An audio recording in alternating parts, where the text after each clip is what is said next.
Huli sa Zambales ang mga banyagang nagpanggap umanong nag-ooperate ng lehitimong negosyo pero posibleng sangkot sa pang-espiya at pagdukot na may kinalaman sa pogo. Nakatutok si John Consulta.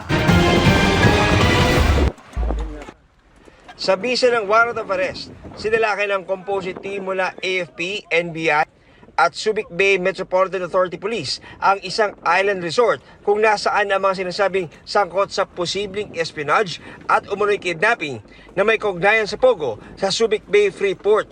Inaresto ang isang Chinese national dahil sa paglabag umano sa Republic Act 8799 o ang Security Segregation Code at Cybercrime Prevention Act.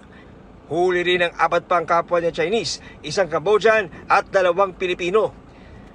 Nakuha ng raiding team ang isang kalibre 9mm na baril, 16 na basyo, mga laptop at cellphone. Hawak na ng NBI ang mga inaresto na sinisikap naming makuha ng pahayag. Sa isang pahayag, sinabi ng Department of National Defense na nagpanggap ang 4 nationals na nag-ooperate ng lehitimong negosyo gamit ang naturang resort. Ang kanilang mga aktibidad, maaring bahagi ng mas malalaking criminal network operation na malaking banta sa seguridad ng bansa. Umaasa raw ang DND na makipagtulungan sa mga kinaukulang ahensya kabilang ang SBMA sa posibilidad na ideklara ang island resort kasama ang kalapit na Chiquita Island bilang mga military reservation.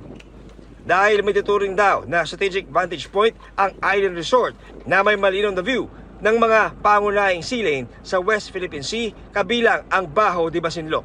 Para sa GMA Integrated News, John Consulta, nakatutok 24 oras.